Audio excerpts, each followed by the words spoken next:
Hello. This chapter's called The Flock. Brightbill slowly waddled into the nest. He had a confused look on his face. Mama, the other goslings said that we have to leave the island soon and we won't return for months and months. Is that true? That is true, said Roz. You know that geese migrate south for the winter. Will you migrate with us? Asked Brightbill. I cannot fly or swim, so I will spend the winter here on the island. Can I stay with you? I do not think that is a good idea. I think you should migrate with the flock. How long will the migration take? Said Brightbill. Where will we fly? When will we come home? I do not know, said Roz. Let us go ask the others. And so the robot and the gosling walked around the pond to where Loudwing and her friends were chatting. Hello, everyone, said Roz. Brightbill has some questions about the flock's upcoming winter migration. And we'd be happy to answer them, said Loudwing. What would you like to know, little one? How long will the migration take? Said Brightbill. Where will we fly? When will we come home? It'll take a couple of weeks to fly south, said Loudwing, depending on the weather.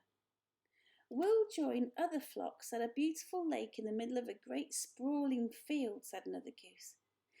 And we'll come back to the island after 4 or 5 months, said someone else, depending on the weather. As they walked back to the nest, Brightbill said to his mother, Lately, I've been feeling this strong urge to fly, not just around the pond or the island, but to go on a long flight, a journey. Those are your instincts, said the robot. All animals have instincts. They help you survive. Do you have instincts? Said the gosling. I do have instincts. They also help me survive. My instincts are definitely telling me to fly south for winter, said Brightbill. I just wish you could join us. I'm going to worry about you while I'm away. Do not worry, I will be fine, said Roz. How bad could winter be? How bad could winter be? Quite bad. The next chapter is called The Migration. It was the night before the migration, and Brightbill was sleeping fitfully. That means he's not sleeping very well at all. Roz watched him toss and turn until he finally crawled up into her arms, and she rocked him to sleep, just like the old days. Early the next morning, Brightbill waddled outside and looked at the pond. The water was perfectly still. A few lazy clouds drifted above. Geese were already gathered by the beach, and then tiny claws scampered down from the treetops. So today's the day, huh? Said Chit-Chat, perched on a branch. You're going to see so many new things and meet so many new animals, and if there are any squirrels at your winter grounds, please tell them that this Chit-Chat says hello. Today is the day, said Brightbill. The flock will be leaving soon. Are you excited or nervous or scared? I'm all of those things. The squirrel whispered, Well, don't worry about your mother. I'll look after her so you know she'll be perfectly fine. Brightbill smiled. I'm afraid it's time to go, said Roz as she stepped out of the nest. Okay, Mama, said the gosling. See you in the spring, Chit-Chat. Have a nice migration, Brightbill. The squirrel scampered back into the treetops. Come home with lots of exciting stories, but not too exciting because I don't want anything scary to happen to you. Goodbye. The geese were honking with excitement and hustling around as they made their final preparations. 7 of the fathers huddled together discussing their flight plans while the mothers took a head count. There you are, Brightbill, said Loudwing from the middle of the crowd. We're just about to begin. May I have your attention, please, said the biggest goose. As most of you know, my name is Longneck and I'll be leading this year's migration.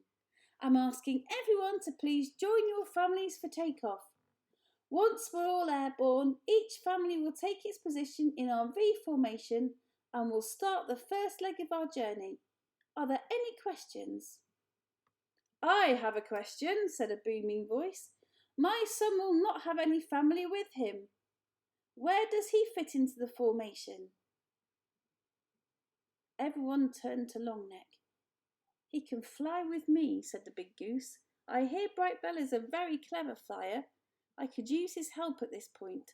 Now, I think I should have done Roz's voice for the big booming voice. Sorry about that, kids. It was Roz asking that question. A moment later, the geese began flapping and honking and making their way into the air. A cloud of feathers floated down around the robot and her son. You are not a gosling any more, said Roz. I am proud of the fine young goose you have become. Brightbill fluttered up to his mother's shoulder. Thanks, Mamma. The young goose wiped his eyes. Is this where we say goodbye? This is where we say goodbye for now. Spring will soon be here and we will be together again. I'm going to miss you, said Brightbill as he nuzzled his mother. I am going to miss you too, said Roz as she nuzzled her son. The goose took a deep breath. Then he shook his tail feathers, flapped his wings, and joined the flock. There's a picture. There's Roz, look. And there go the geese. At first, the geese flew in a disorganised jumble, but each goose slowly drifted into position until the flock formed a wobbly V. At the lead was Longneck, and behind his left wing was Brightbill. They circled in the sky until the V pointed south, and then the geese began their long migration. Roz climbed to the top of a tree and watched as the flock slowly faded into the horizon. Next time, our next chapter is called The Winter, and we'll find out just how bad winter can be. Hey, I hope you're all being good. I hope you're okay, not too bored. It's a bit miserable not being at school for this long, I know it is. I'm desperate to be back, but I hope to see you all before too long. But in the meantime, remember just to be patient with each other and kind. Remember you're really precious, and so are the people that you live with. So look after each other, and I will see you soon. Bye for now.